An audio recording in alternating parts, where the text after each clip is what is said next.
Hello, welcome. I'm your host, Elizibar. This is the long-awaited, much-anticipated, celebrated Red Rooster review. Yeah, I got my chicken book. I got it at Walmart. Now, of course, this is only the first part of the story. Season 1, Episode 1. Oh, okay. I don't know why we're doing that instead of just like issue number 1. Look at these other Allegiance books here real quick. Let's see. Oh, they all do that. They all totally do a season thing. Okay, fine. That's their corporate motif. I guess that makes sense. Now, my copy came from Walmart. Episode 1, staple bound. It looks okay, except, kids have thumbed through this. I should have grabbed another one, but I didn't notice this little crink in the cover and tear at the time I bought it. Whatever. That's on me. That's the perils of mass market. That's the perils of the retail. It's the perils of putting the books out in front of the kids. Because comic books, like any book, are meant to be read. If you're not reading the comic book that you purchased, I'm not sure why you bought it. I collect them. I'll put them in boxes and stuff after I read them, and then I might read them again. But that's just me. So seeing that some kid picked this up and pawed through it, like, cool. Good on him. Man, we haven't even talked about this book. I haven't even talked about this book. So this cover image, I have seen this for 2.5 years, 2 years, something like that. Like, I'm pretty sure I saw the same image months before the campaign started. So we'll just go with like 2 years and change. Kind of tired of seeing this one picture. Show me something new. Oh, wait. I've been seeing this picture for like 2 years too. That was really kind of the problem I had reading this book. I feel like I've already seen it all. Alright, so we start off the Red Rooster character. We're like in the present. We're over here. This is like Batman the Animated Series. If you don't know, that show bounces, or that movie, I'm talking about Mask of the Phantasm specifically, it bounces between a couple of different time periods back and forth. And so we start off in the present,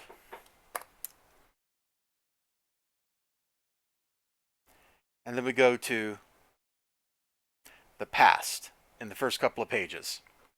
So we start off here. Dude has just buried somebody. He's talking to the grave. We later find out it's his dog. That's not a spoiler. They tell us who the dog is like 3 pages later. And he goes to hop a train. And there's this kid getting beat up by this big dude. A big, scary dude. This is all in the present. How do we know when we made it to the past? It's actually a really abrupt transition. I'll show you the last panel. He's gotten on the train. The other guy riding that particular car with him is shutting the door. He's like, "Oh, you're a good man, fella, because you stopped that guy from beating up that 13-year-old." And he's like, "Don't count on it. I'm Batman." So we go from that. To, boom, the glory days are here, baby. So we totally have a high-speed motorcycle and police chase. You got this really cool-looking dude here. He looks really awesome. I love this design. Let's like get this little boom right there. He looks great, doesn't he? He looks great. And they're chasing him. So then we've gone into the past. And this is the setup for the rest of the story. So I don't know when we're going to come back to the present. Pretend I can spell. But we're here now. So we come back here. And this is issue 1. The rest of issue 1 lives in this particular part. We haven't progressed that far into the past. We've just set up the story by the end of this issue. So we meet like one of his villains. We learn about him. We learn that he's doing stuff like cutting commercials for TV to sell soda. Actually, I take that back. That's probably not even a TV commercial given the time period. That's probably a commercial that airs before a movie starts. So he does that. We get this nice looking lady right here who's introduced like that. And then eventually we meet all the villains. I'm going to just kind of pan the page like this. I've already showed too much of this book, I think, so I'm going to have to stop showing the book.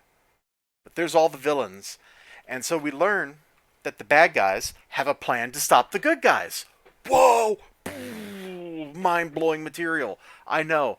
Absolutely, gobsmackingly, unexpectedly, the bad guys are going to fight the good guys. You know what? I think I can just flip open that page and just leave it open. We also meet Strong Boy, who's got a bit of a temper problem. So we've been introduced to what is probably going to be our cast of characters. We got the main character, Red Rooster. We got that nice lady. We got Strong Boy. We got 6 different bad guys, plus their Luthor-like leader sitting over here, who's no, I'm not going to say it. So you can kind of see, like, these dudes have a variety of powers. Like, I guess she's like the seductress or something. I'm not sure. The 4D man. Isn't there already a character named the 4D man in comics? Or am I thinking of Marvel and the 3D man? I don't remember. You get this guy who's like a cannibal. When I saw him up here, I thought, oh, it kind of looks like Kraven the Hunter or something. And then it turns out, no, he's just kind of like a Slav or whatever. I don't know what the Phantom Footsteps does, but that angle of the neck is unsettling. I really like that guy. If his design down here he's just like sitting normal, but like if in other panels he's just standing with crazy like angles or whatever, like that's cool. Not really sure what his power is. Maybe he must be the sneaky one or something. Not sure. Got a strong man, obviously. You can see him right here. He's the size of like any 3 of the others put together. Then we got a guy who's like surrounded by fire while smoking. Cool stuff. I like him. And a mastermind. You gotta have a mastermind. So we've got a nice diverse cast. You know, lots of different styles of villains all rolled in together here. We're definitely set back in the 30s from the cars, the dress, the airplane that they fly. We're definitely in the past. They're commuting by train, for crying out loud. All in all, this is a good setup for a story. Here's the problem. So it's a good setup for a story, but when you're buying a single issue comic book, especially one aimed at kids, you don't do issue 1, or I'm sorry, not issue 1. You don't do season 1, episode 1, set up story, talk a lot. This is not a recipe for getting a 12-year-old to buy your book. No, the recipe for a 12-year-old to buy your book is in fact this. So we'll just put an X here. You want to do this. Punch someone a lot. Explosions with 2 exclamation points. Now a kid is going to want to pick your book up. You know who this appeals to? Right here? This first issue? This appeals to people that are older. And that's fine if that's your target demographic. Maybe that's why this is in the book section and not up in the front of the Walmart with the collectibles. You know, maybe that's why. I'm not really sure, but I feel like this is not the product that you want to put in front of a bunch of kids. And it's got me worried, like, when I go to pick these up and read them, are they all going to be, like, similarly structured? Are they going to be that slow? Like, we're just going to talk a lot, set some stuff up, have a little danger? Like, you have to give people... No. Let me rephrase that. You don't have to, obviously. You should give people, especially younger audience, a complete story in your first issue if you want them to pick up issue number 2. They have to know that, hey, this is what this character's about. All we're getting here is a lot of nostalgia. It's like Batman Mask of the Phantasm. If you only watch the first, like, 30 minutes. You've got somebody, something happens to. It's kind of dark, kind of depressing. And then, from that moment, we have a flashback. And then we have another flashback. And then we don't return to the present because you're only watching the first third of the movie. So you never get back here. You never get back to, like, the action with the Joker. You never get back to, like, another mobster getting attacked or anything. You're just stuck dwelling in the past. And don't get me wrong, this past looks pretty interesting, man. I just watched that biography of Babe Ruth that came out like late 80s, early 90s. I forget what it was called. Was it The Babe? Might have been The Babe. I just watched that like 2 months ago or something, man. It got me going, boy, I would love to see more stories set in like the 1900s to 1930s. So this is, you know, kind of scratching that itch, at least in the past portion. So I respect that and I dig it. And the art is pretty. I don't care what anybody else wants to say. The art by Mr. Brightweiser here. It's pretty. You know, one of my joys... Here, let's go back to the motorcycle bit. It conveys action pretty well. Like, this is an awkward pose. He looks awkward, so that's appropriate. He's still firing the gun, which is cool. You got him steering, reaching over desperately. You got Red Rooster up here getting ready to lasso him.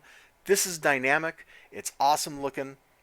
I'm looking for like mistakes I can point out, like, oh, are there obvious tangents or anything like that coming in here? And there's really not. There might be one here because the terrain, that line for the terrain there would actually kind of flow through his arm and be in where the handlebar is. But psh, that's it, man. That's like it. There's like nothing I can really say this is terrible about. This looks good. It's very visually appealing. If there's any complaint I can make, it's that the color palette is a little bit muted. Now we are in a flashback sequence here, which let me find there's a particular panel I wanted to show here. You can kind of see this stuff here, and that's where we learn that some of the stuff he does is making movies. When we go from this color to black and white, and I thought that was just because like the memory was fading, but no, that was just like the cellulose effect. So this is a memory. Memories are usually more muted than the present. The problem is there's no visual cue that we've changed. If we come back here, like what I showed on the first page, this isn't any more vivid than the past. So the fact that we jumped into the past is difficult. It's also not visually like, it doesn't pop off the page. It just looks good. It looks kind of realistic, but there's like the shading effects here. They're pretty cool. You can see them, like the blue and the dark stuff here. It's kind of sketchy. I'm sure this is supposed to be like a leather jacket or something, and so the blue is actually the highlights. It looks good. I like the dust cloud and the little debris that's being kicked up right here. So I got to be like, yeah, this art's pretty good. Like, this is probably like 8 out of 10. The only complaint I can give is if you're trying to sell this book to a younger audience by putting it in the mass market, you probably should have made your colors pop just a bit more. And I'm not sure what that would really entail. Maybe the red of his cape should have been a little more vibrant and a little less kind of faded orange. Something like that might have been enough to do the trick for me. The writing's okay. I don't like the pacing of the story as a single issue. So you thought I was going to say I didn't like the story. No, I don't like the way it's structured as a single issue. This doesn't tell a complete story in a single 20 whatever page package. It's not done. There's only the first part of what's going to be like probably a 3-part story. You could probably stretch it into 4 parts depending on how much cushioning you wanted. Season premiere. Comic books don't have seasons, bro. But the writing is like fine for what's there. I know that it apparently diverged a lot from when Mark Pellegrini like originally drafted the script. I'm not really up on like that drama, that kind of stuff. You know, I'm just glad to have my chicken book, even if I had to go to Walmart and pay an additional $5. I'm glad I finally got to read my chicken book. I got my chicken book here, people. Oh, boy. All in all, it's an okay product. The writing is pretty solid. The dialogue, in some places, it really does kind of pop. Like when she shows up, the little dialogue that they share is a lot of fun. Like, there's the characters have history with each other. I think that's the best way to put it. You can tell that these people have interacted before. They're talking like they know each other. They clearly do know each other. They all have, at least the ones on the good guy's side, Strong Boy, Red Rooster, and the lady whose name I keep forgetting, they all have a very distinct difference in their personalities. They're not the same voice over and over. Red Rooster and Strong Boy are going to be very different people. Well, I say are going to be. They are very different people. Where exactly that's going to go, I'm not sure. I imagine that since Red Rooster was living in the woods with his dog alone, that everything is going to go bad. That's kind of one of the problems of starting like in that in media res, where you just kind of flash back into the past kind of storytelling, is you start giving away some of the game. We already know whatever it is these villains are hatching probably must have worked or came pretty close to working if he's living in exile. The plot is also a little bit how do I want to put it? How do I want to put it? I don't know if derivative is the word I'm looking for. I'm going to go with reminiscent. The plot is reminiscent. The story structure is reminiscent of like anything that starts in media res. So like I keep bringing up Batman Mask of the Phantasm. It feels like we're kind of going that way. The story is kind of like, what if you took some of the ideas from Kingdom Come and you transplanted them into The Rocketeer? Like that's kind of what this feels like we're doing. Nothing here really feels like new and innovative. The mastermind villain, I called him like Luthor because he's got the shaved head, but he really feels more like he's probably like a Mr. Mind kind of villain, you know? Like he's not there to be any kind of physical threat. He's there to be like the voice whispering in the ear or something. Like that's kind of what he feels like. So everything in this feels like it's drawn from somewhere else. And maybe that's just because I've read so many comic books and I've seen so many movies and stuff, but nothing here feels like this is the sparkling original bright shining diamond that we all want to hold on to. This book would have been better served, and I can't believe I'm saying these words because like I keep telling a certain comic book creator that his the last issue that he has planned right now really shouldn't be like 70 pages long or whatever. And this is going to sound totally hypocritical because I keep telling him, look, people are here to read your whole story. They're going to go boom, boom, boom, and read these. Like if you split it up into 3 books, they're just going to read them all, and they're going to be fine with it. You got to find like that least publishable unit. Yeah, you can tell I was in academics. You got to find that least publishable unit and get that out there in front of people, and so you could do split that final issue into multiple issues. Well, here we really should not have done that. This does not stand on its own as a good complete story, a good complete tale.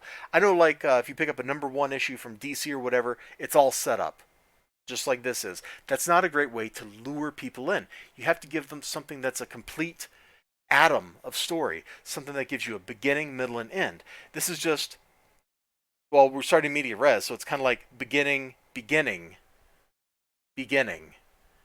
And that's great and all, but that's not enough. There should have been like a single thing. This thing with Motormouth here. I don't remember if I said his name earlier, but this thing with Motormouth should have been a longer sequence. This should have been like, uh, you know, instead of using this to set up his career in movies, we should have just done like, here's Red Rooster fighting Motormouth. Get like a page over here, introduce some of the stuff like the lady shows up, she has a note from the feds, the FBI, saying, hey, da da da, this is going on. Well, that's how this should have started. Instead of just transitioning here, we should have just been like a sepia toned like half page, and then we just go into this part of the story, and now we've got like 4 to 6 pages of Motormouth's crime spree, him intercepting Motormouth, and you get this very satisfying little atom, this solid, complete, little tiny story in the middle of this overall thing. So you have a beginning, middle, and end in the book so that people can get done and feel satisfied. As it is, we end on him arriving somewhere, and that's it. That's supposed to be our ending. But there was no challenge, there was no difficulty to be overcome. He got a message and left. That's not very dramatic. That's not a powerful statement. Having just said all that, I can't wait to read the rest of the story because I think this is going to turn out to be pretty good. And if nothing else, when it comes out, I'm going to get some nice art out of it to look at, which that's at least half of a good comic book is having a nice art, having nice artwork. It's just a shame I had to go to Walmart to get this. It's just a shame that this book is over a year out of date, or out, behind schedule. It's just a shame that I bought this book 2 years ago, and all I have to show for it is a PDF that has my email address plastered in every page, so I couldn't even review this for you. What, 2 months ago when that came out? Oh, alright. That's everything I think I have to say about issue 1 of Red Rooster. Thank you all so much for your time. This is probably at least a little bit controversial with probably everybody. So hopefully I don't get flamed to death. But if I do, I'll try to take it in grace. Take care of yourselves. Bye-bye.